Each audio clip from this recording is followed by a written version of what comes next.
ಗ್ರಂಥಾಂತರಂಗದಲ್ಲಿ doctor KS. Narayanacharya ಇವರು ಬರೆದ ರಾಮಾಯಣ ರೋಚಕ ಕಥಾಮಾಲಿಕೆ 1 ಶ್ರೀರಾಮಾಯಣ ಪಾತ್ರ ಪ್ರಪಂಚ 14ನೆಯ ಅಧ್ಯಾಯ ರಾವಣನ ಪಾತ್ರದ ಪರಿಚಯದಲ್ಲಿ ಮೊದಲನೆಯ ಭಾಗ. ರಾವಣನೆಂಬುದು ಇವನಿಗೆ ತಂದೆ ತಾಯಿಗಳು ಇಟ್ಟ ಹೆಸರಲ್ಲ. ರಾವಯತಿ ಅಸತ್ ಪ್ರಲಾಪಾನ್ ಕಾರಯತೀತಿ ರಾವಣಃ ಎಂಬ ವಿವರಣೆಯಂತೆ ಇವನು ಹೋದೆಡೆಯಲ್ಲೆಲ್ಲ ಜನರು ಅಳುವಂತೆ, ಆಕ್ರೋಶ ಮಾಡುವಂತೆ, ಅವರ ಬಾಯಲ್ಲಿ ಬರಬಾರದ ಮಾತುಗಳು ಬರುವಂತೆ ಮಾಡಿದ ದುಷ್ಟವರ್ತನೆಯಿಂದ ಲೋಕ ಅವನಿಗಿಟ್ಟ ಅನ್ವರ್ಥ ಹೆಸರು ಇದು. ಲೋಕ ರಾವಣ ಎಂದು ಮಹರ್ಷಿಯೇ ವರ್ಣಿಸಿದ್ದಾನೆ. ಇವನು ಜಾತಿಯಿಂದ ಬ್ರಾಹ್ಮಣ ಎಂಬುದನ್ನು ವಾಲ್ಮೀಕಿ ಮುನಿ ಬರೆದಿಟ್ಟು ಬಹುಜನರಿಗೆ ತಿಳಿಯದುದು ನಮ್ಮ ದುರ್ದೈವ.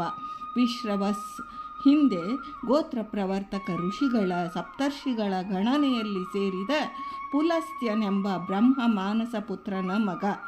ಅದು ಕೃತಯುಗದ ಮಾತಾಯಿತು. ವಿಶ್ರವಸ್ಸಿಗೆ ಕುಬೇರನೂ ಒಬ್ಬ ಮಗ. ತನ್ನ ಸದ್ವರ್ತನೆಯಿಂದ ಅವನು ಲೋಕಪಾಲನಾದ. ಕುಬೇರನ ತಾಯಿ ಬ್ರಾಹ್ಮಣಿ, ಭರದ್ವಾಜ ಪುತ್ರಿ. ತಂದೆಯ ಗುಣಗಳನ್ನೇ ಪಡೆದ ಕುಬೇರ ವೈಶ್ರವಣನೆನಿಸಿ ಅವನ ಹೆಸರು ವೇದದಲ್ಲಿಯೂ ಪ್ರಸಿದ್ಧವಾಯಿತು. ಇವನ ತಪಸ್ಸಿಗೆ ಮೆಚ್ಚಿ ಸ್ವಯಂ ಬ್ರಹ್ಮನೇ ಇವನನ್ನು ದಿಕ್ಪಾಲಕನನ್ನಾಗಿ ಮಾಡಿದ. ಹಣಕಾಸಿಗೆ ಅಧಿಪತಿಯನ್ನಾಗಿ ಮಾಡಿದ. ಯಮ, ಇಂದ್ರ, ವರುಣರ ನಂತರ ಕುಬೇರನದೇ 4ನೇ ಸ್ಥಾನವಾಯಿತು. ದಿವ್ಯವಾದ ಪುಷ್ಪಕ ವಿಮಾನವನ್ನು ಬ್ರಹ್ಮನೇ ಸ್ವಯಂ ಇವನಿಗೆ ಸಂತೋಷದಿಂದ ಕೊಟ್ಟಿದ್ದ. ಅದರಲ್ಲಿ ಮಹಾಲಕ್ಷ್ಮಿಯ ದಿವ್ಯ ಆಕಾರವನ್ನು ಚಿತ್ರಿಸಲಾಗಿತ್ತೆಂದು ಆಂಜನೇಯ ಲಂಕೆಯಲ್ಲಿ ನೋಡಿ ಬರುತ್ತಾನೆ. ಅದು ಗಜಲಕ್ಷ್ಮಿಯ ಮೋದಕ ಕೆತ್ತನೆ. ನಿಯುಜ್ಯಮಾನಾಸ್ತು ಗಜಾಃ ಸುಹಸ್ತಾಃ ಸಕೇಸರಾಶ್ಚೋತ್ಪಲ ಪತ್ರಹಸ್ತಾಃ ಬಭೂವ ದೇವಿ ಚ ಕೃತಾ ಸುಹಸ್ತ ಲಕ್ಷ್ಮೀಸ್ತತಾ ಪದ್ಮಿನಿ ಪದ್ಮಹಸ್ತ. ಸುಂದರಕಾಂಡದ 7ನೇ ಸರ್ಗ 14ನೇ ಶ್ಲೋಕ. ಬ್ರಹ್ಮ ಕುಬೇರನಿಗೆ ಕೊಟ್ಟ ದಿಕ್ಕು ದಕ್ಷಿಣವಾಗಿತ್ತು, ಈಗಿನಂತೆ ಉತ್ತರವಲ್ಲ. ಲಂಕಾ ದ್ವೀಪದಲ್ಲಿದ್ದ ತ್ರಿಕೂಟ ಪರ್ವತದ ಮೇಲಿನ ಲಂಕೆ ಎಂಬ ರಾಜಧಾನಿಯನ್ನು ಹೊಂದಿದ್ದ ವಿಶಾಲ ದಕ್ಷಿಣ ದೇಶವೆಲ್ಲ ಕುಬೇರನ ಅಧಿಪತ್ಯವಾಗಿತ್ತು. ಆ ಊರನ್ನು ಕಟ್ಟಿದವನು ವಿಶ್ವಕರ್ಮನೆಂಬ ದೇವಶಿಲ್ಪಿ. ಕುಬೇರನು ಆ ದಿಕ್ಕನ್ನು ಆಳುವ ಮೊದಲು ಅಲ್ಲಿದ್ದವರಿಗೆ ರಾಕ್ಷಸ ಕುಲದವರೆನ್ನುತ್ತಿದ್ದರು. ಮಾಲಿ, ಸುಮಾಲಿ ಮೊದಲಾದ ಅವರು ಮುಖಂಡರು ವಿಷ್ಣು ಭಯದಿಂದ ಆ ದಿಕ್ಕನ್ನೂ ಊರನ್ನು ಓಡಿ ಹೋಗಿದ್ದು. ಅದು ಈಗ ನಿರ್ಜನವಾಗಿತ್ತು. ಕುಬೇರ ಆ ದಿಕ್ಕನ್ನಾಳಲು ಆರಂಭಿಸಿದ ಮೇಲೆ ಆ ದಿಕ್ಕಿಗೆ ಕೆಟ್ಟ ಹೆಸರು ಕೊಂಚ ಕಾಲ ಹೋಗಿ ಒಳ್ಳೆಯ ಹೆಸರೂ ಉಂಟಾಗಿತ್ತು. ರಾವಣ ಅದೇ ತಂದೆ ವಿಶ್ರವಸ್ಸಿಗೆ ಕೈಕಸಿ ಎಂಬ ಹೆಂಡತಿಯಲ್ಲಿ ಹುಟ್ಟಿದ ಇನ್ನೊಬ್ಬ ಮಗ. ಕೈಕಸಿಯು ಸುಮಾಲಿ ಎಂಬ ರಾಕ್ಷಸನ ಮಗಳು. ಇವಳು ತನ್ನ ಸೇವೆ ಸದಾಚಾರಗಳಿಂದ ವಿಶ್ರವಸ್ಸು ತಪೋಧ್ಯಾನ ಸಮಾಧಿಯಲ್ಲಿ ಒಲಿಸಿಕೊಂಡು ಬಿಟ್ಟಳು. ಒಲಿದ ಋಷಿ ಏನು ಬೇಕು ಎಂದು ಕೇಳುವಾಗ ಸಾಯಂ ಸಂಧ್ಯಾಕಾಲವಾಗಿತ್ತು. ಅವಳು, ನಿಮ್ಮನ್ನು ನಾನು ಸಂಗಮಿಸಬೇಕು, ನನಗೊಬ್ಬ ಒಳ್ಳೆಯ ಮಗ ಬೇಕು ಎಂದು ಕೇಳಿಕೊಂಡಳು. ರಾಕ್ಷಸ ಸಂಸ್ಕೃತಿ ಅವಳಲ್ಲಿ ಹಾಗೆ ಆಡಿಸಿತು. ಅದು ಕಾಲವಲ್ಲ ಎಂದು ಋಷಿ ಎಷ್ಟು ಹೇಳಿಯೂ ಅವಳು ಕೇಳಲಿಲ್ಲ. ಋಷಿ ಎಚ್ಚರಿಸಿದ, ನಿನ್ನ ಕೋರಿಕೆಯನ್ನು ಈಗ ನೆರವೇರಿಸಿದರೆ ನಿನಗೆ ಲೋಕ ಭಯಂಕರರಾದ ರಾಕ್ಷಸ ಪುತ್ರರು ಹುಟ್ಟುವರು ಎಂದು. ಕೊನೆಯವನೊಬ್ಬ ಮಾತ್ರ ನನಗನುಗುಣವಾಗಿ ರಾಕ್ಷಸನಾದರೂ ಧರ್ಮಾತ್ಮನಾಗುವನು ಎಂದು ಮುನಿ ಭವಿಷ್ಯ ಹೇಳಿದ. ಕೈಕಸಿ ಹಾಗೆಯೇ ಆಗಲೆಂದು ಮುನಿಯನ್ನು ಕೂಡಿ ಹಡೆದ ಮಕ್ಕಳೇ ರಾವಣ, ಕುಂಭಕರ್ಣ, ಶೂರ್ಪಣಖ ಮತ್ತು ವಿಭೀಷಣರು.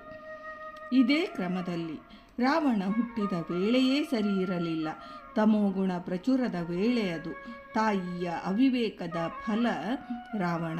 ಅವನ ಹೆಸರು ಏನಿತ್ತೋ ಲೋಕ ಅದನ್ನು ಮರೆಯುವಂತೆ ಇವನು ಹಿಂಸಾಚಾರಿಯೂ ಕ್ರೂರಿಯೂ ಮನ ಬಂದಂತೆ ನಡೆಯುವ ಸ್ವೈರಿಯೂ ಆಗಿ ಇವನ ಓದು, ವಿದ್ಯೆ, ಕುಲ, ತಪಸ್ಸು, ಸಾಮರ್ಥ್ಯ ಎಲ್ಲ ಹಾಳಾಯಿತು.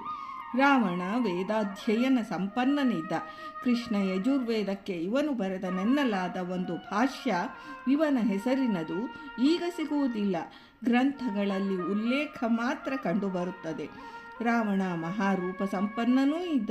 ಸ್ವಯಂ ರಾಮನು ಆಂಜನೇಯನೂ ಇದನ್ನು ಕಂಡು ವಿಸ್ಮಯ ಪಡುತ್ತಾರೆ.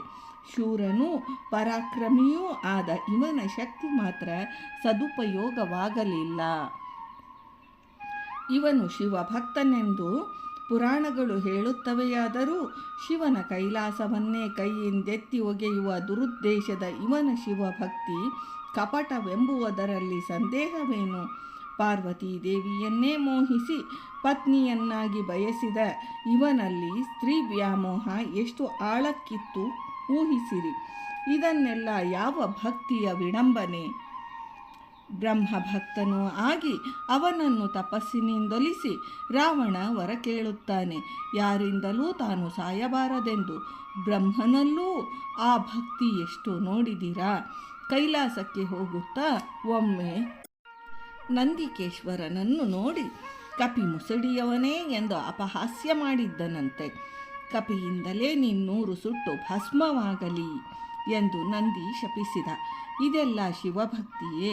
ರಾಜಕೀಯ ಮಹತ್ವಾಕಾಂಕ್ಷೆಯ ದುಷ್ಟರಿಗೆ ಯಾವ ದೇವತೆಯ ಭಕ್ತಿಯೂ ಇರದೆ ತಮ್ಮ ಸ್ವಾರ್ಥಕ್ಕೆ ಶೀಘ್ರ ಫಲ ಕೊಡುವ ಯಾರ್ಯಾರ ಕಾಲಿಗಾದರೂ ಬೀಳುತ್ತಾರೆಂಬುದು ನಮ್ಮ ಇಂದಿನ ಎದುರೇ ಇದೆ.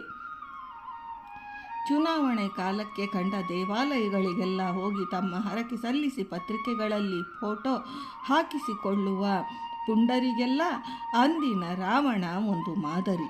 ಅಂತಲೇ ಇಂದಿಗೂ ಅವನ ಅನುಚರರು ಅಭಿಮಾನಿಗಳು ಇದ್ದಾರೆ. ಬ್ರಹ್ಮ ಯಾರಿಂದಲೂ ಸಾವು ಬೇಡ ಎಂದು ಇವನಿಗೆ ವರ ಕೊಡುವವನಿದ್ದ. ಸರಸ್ವತಿಯು ದೇವತೆಗಳ ಪ್ರಾರ್ಥನೆಯಂತೆ ಸೂಚಿಸಿದನಂತೆ, ಕೊಂಚ ತಡೆದು ಹಾಗೆ ಕೊಡಲಾಗುವುದು, ನೀನೇ 1-2 ನಿಬಂಧನೆಗಳನ್ನು ಅಪವಾದವಾಗಿ ಹಾಕಿಕೋ ಎಂದ. ರಾವಣ ಹಾಗಾದರೆ ಮನುಷ್ಯರು ಕಪಿ ಕರಡಿಗಳ ಹೊರತು ಬೇರಾರಿಂದಲೂ ನನಗೆ ಸಾವು ಬಾರದಿರಲಿ ಎಂದು ಕೇಳಿಕೊಂಡ. ಬ್ರಹ್ಮ ತಥಾಸ್ತು ಎಂದ. ಇಷ್ಟು ಮಾತ್ರದಿಂದಲೂ ರಾವಣ ಕೊಬ್ಬಿದ, ಲೋಕವನ್ನು ಹಾಳುಗೆಡುವಿದ. ಅವನ ಅಕೃತ್ಯಗಳು ಅಸಂಖ್ಯಾತವಾದವು. ರಾವಣ ವಿಷ್ಣುವನ್ನೊಲಿಸಲು ಯತ್ನಿಸಿದುದು ಆಶ್ಚರ್ಯ. ಅವನು ಸುಲಭವಾಗಿ ವಲಯದ ಸರ್ವೇಶ್ವರನೆಂದೋ ರಾಕ್ಷಸ ಕುಲದಲ್ಲೇ ಶತ್ರುವೆಂದೋ ಮಾಲಿ ಸುಮಾಲಿಗಳ ಹಿಂದಿನ ಚರಿತ್ರೆಯನ್ನರಿತೋ ಹೇಗೋ ರಾವಣ ಅವನನ್ನು ಕುರಿತು ತಪಸ್ಸು ಮಾಡಲಿಲ್ಲ. ಬ್ರಹ್ಮನ ವರದ ಮೊದಲನೆಯ ಫಲವಾಗಿ ರಾವಣ ಅಣ್ಣ ಕುಬೇರನೊಡನೆಯೇ ಯುದ್ಧ ಮಾಡಿ ಅವರನ್ನು ದಕ್ಷಿಣದಿಂದ ಉತ್ತರಕ್ಕೆ ಹೊಡೆದೋಡಿಸಿ ಲಂಕೆಯನ್ನು ಪುಷ್ಪಕವನ್ನು ಅವನಿಂದ ಕಿತ್ತುಕೊಂಡ. ಯಕ್ಷೇಶ್ವರನೂ ಭೂತೇಶನೂ ಆಗಿದ್ದ ಕುಬೇರ ದಕ್ಷಿಣ ದಿಕ್ಪಾಲಕನಾಗಿದ್ದನು. ಉತ್ತರಕ್ಕೆ ಹೀಗೆ ಓಡಿದ್ದನ್ನು ದಿಕ್ಪಲ್ಲಟ ಎಂಬ ಶಬ್ದದಲ್ಲಿ ಹಿರಿಯರು ಇಂದಿಗೂ ಉಳಿಸಿಬಿಟ್ಟಿದ್ದಾರೆ. ದಕ್ಷಿಣವೆಲ್ಲ ಹಿಂದೆ ಈ ಯಕ್ಷರ ಬೀಡಾಗಿದ್ದುದಕ್ಕೆ ಕರಾವಳಿ ಕೇರಳಗಳಲ್ಲಿ ಈಗಲೂ ಪ್ರಚಲಿತವಿರುವ ಭೂತಪೂಜೆ, ಯಕ್ಷಗಾನ, ಯಕ್ಷರಾತ್ರಿ ಉತ್ಸವಗಳು ಸಾಕ್ಷಿಯಾಗಿವೆ. ರಾವಣ ನಿದ್ರಿಸುವಾಗ ಅವನ ಸುತ್ತ ಆವರೆಗೂ ಅವನಿಗೂ ಸಂಗೀತ, ವಾದ್ಯ, ನಾಟಕ, ಅಭಿನಯಗಳಿಂದ ತೃಪ್ತಿಯೊದಗಿಸುತ್ತಿದ್ದ ಸಾವಿರ ಸ್ತ್ರೀಯರು ಮಲಗಿದ್ದ ರೀತಿಯನ್ನು ಕಂಡ ಮಾರುತಿ ರೂಪ ಸಲ್ಲಾಪಶಿಲೇನ ಯುಕ್ತ ಗೀತಾರ್ಥಭಾಷಿಣ ದೇಶಕಾಲಾಭಿಯುಕ್ತೇನ ಯುಕ್ತವಾಕ್ಯಾಭಿದಾಯಿನ. ಸುಂದರಕಾಂಡದ 11ನೇ ಸರ್ಗದ 3ನೇ ಶ್ಲೋಕ ಎಂದು ಕೆಲವರನ್ನು ವರ್ಣಿಸಿರುವುದು ಇದು ಯಕ್ಷಗಾನ ಮೇಳದವರ ವರ್ತನೆಯೇ ಎಂಬ ಸಂದೇಹ ಮೂಡಿಸುವಂತಿದೆ. ರೂಪಗಳೊಡನೆ ವೇಷದವರು, ಮಾತನಾಡುವ ಸ್ವಭಾವದವರು, ಹೇಳುವುದನ್ನೆಲ್ಲ ಹಾಡುಗಳಲ್ಲೇ ಹಾಡುವವರು, ಆ ಹಾಡು ಅದರರ್ಥವು ದೇಶ ಕಾಲಗಳಿಗನುಗುಣವಾಗಿರುವಂತೆ ಅನೇಕಾರ್ಥ ಬಿಟ್ಟು ವಾಕ್ಯಗಳನ್ನಾಡುವವರು ಆಗಿದ್ದರು ಅವರು ಎಂದರ್ಥ. ದಕ್ಷಿಣವು ಕುಬೇರನ ನಾಡಾಗಿತ್ತೆಂಬುದನ್ನು ಅಲ್ಲಿ ಹುಟ್ಟಿಕೊಂಡ ಇಂದಿನ ಬ್ಯಾಂಕುಗಳೂ ತೋರಿಸುತ್ತವೆ ಎಂದು ಕವಿವರ ಬೇಂದ್ರೆಯವರು ಒಮ್ಮೆ ನನ್ನೊಡನೆ ಈ ಭಾಗದ ರಾಮಾಯಣ ಪ್ರವಚನ ಕಾಲದಲ್ಲಿ ವಿನೋದವಾಗಿ ಉದ್ಗರಿಸಿದ್ದುಂಟು. ಕುಬೇರನನ್ನು ರಾವಣ ಓಡಿಸಿದ ಮೇಲೆ ಲಂಕೆಯಲ್ಲೂ ಸುತ್ತಮುತ್ತಲೂ ಅಲ್ಲಲ್ಲಿ ಅಡಗಿಕೊಂಡಿದ್ದ ರಾಕ್ಷಸರು ರಾವಣನಿಗೆ ತಮಗೆ ಅರಸನೆಂದು ಅಭಿಷೇಕ ಮಾಡಿದರು. ಭಯೋತ್ಪಾದಕನೊಬ್ಬನಿಗೆ ಅಂದು ಬ್ರಾಹ್ಮಣನಾಗಿ ಹುಟ್ಟಿಯೂ ರಾಕ್ಷಸ ಪಟ್ಟ ದೊರೆತದ್ದು ಹೀಗೆ. ಭಾರತ ದೇಶಕ್ಕೂ ಲಂಕೆಗೂ ಸಾವಿರ ವರ್ಷದ ಸಾಂಸ್ಕೃತಿಕ ಸಂಬಂಧ ಉಂಟೆಂದು ಅಲ್ಲಿ ಹೋಗಿ ಭಾಷಣ ಮುಗಿಯುವ ನಮ್ಮ ಮಂತ್ರಿ ರಾಯಭಾರಿಗಳು ಹೀಗೆ ತಿಳಿಯದೆಯೋ ತಿಳಿದೋ ಒಂದು ಘೋರ ಸತ್ಯವನ್ನೇ ಆಗಾಗ ನುಡಿಯುವುದೇ ವಿಪರ್ಯಾಸ. ಮಾಯಾ ವೇಷ ಹಾಕುವ ಮಾರೀಚ ಒಬ್ಬ ಬಿಡಿ ವ್ಯಕ್ತಿಯಾಗಿರಲಿಲ್ಲ. ಬೇಕಾದಾಗ ಬೇಕಾದ ವೇಷ ಹಾಕುವ ವಿದ್ಯೆ ಆ ದೇಶದವರಿಗೆ ಕರಗತವಾಗಿತ್ತು. ನಾಟಕ ಯಕ್ಷಗಾನಗಳಲ್ಲಿ ಭಯಂಕರ ವೇಷ ಹಾಕುವಂತೆ ಯುದ್ಧದಲ್ಲೂ ತಂತ್ರರೂಪವಾಗಿಯೂ ಬೇಕಾದಾಗ ಆ ಜನ ಪರಂಪರೆಯಿಂದ ವೇಷ ಹಾಕುತ್ತಲೇ ಬಂದರು. ನಮ್ಮ ರಾಜೀವ ಗಾಂಧಿಯವರನ್ನು ಪಟಾಕ್ಷಿಯಂತೆ ಸಿಡಿಸಿ ಕೊಂದ ಒಬ್ಬ ಲಂಕಿಣಿಯವರೆಗೆ ಗೊತ್ತಾಯಿತೇ ಆ ಮಾಯಾ ವಿದ್ಯೆಯ ಬಲ. ರಾವಣನ ಮೂಲ ಶಕ್ತಿ ಈ ಮಾಯಾಬಲವೇ ಹೊರತು ಯುದ್ಧ ಕೌಶಲವಲ್ಲ ಎಂದು ರಾಮಾಯಣ ಸಿದ್ಧಪಡಿಸಿಟ್ಟಿದೆ. ವಿವರವನ್ನು ಮುಂದೆ ನೋಡೋಣ. ಇಂದಿನ ಈ ಭಾಗವನ್ನು ವೃಂದಾವನ ವಿಹಾರಿ ಶ್ರೀಕೃಷ್ಣನಿಗೆ ಸಮರ್ಪಣ ಮಾಡ್ತೀನಿ. ಶ್ರೀಕೃಷ್ಣಾರ್ಪಣಮಸ್ತು.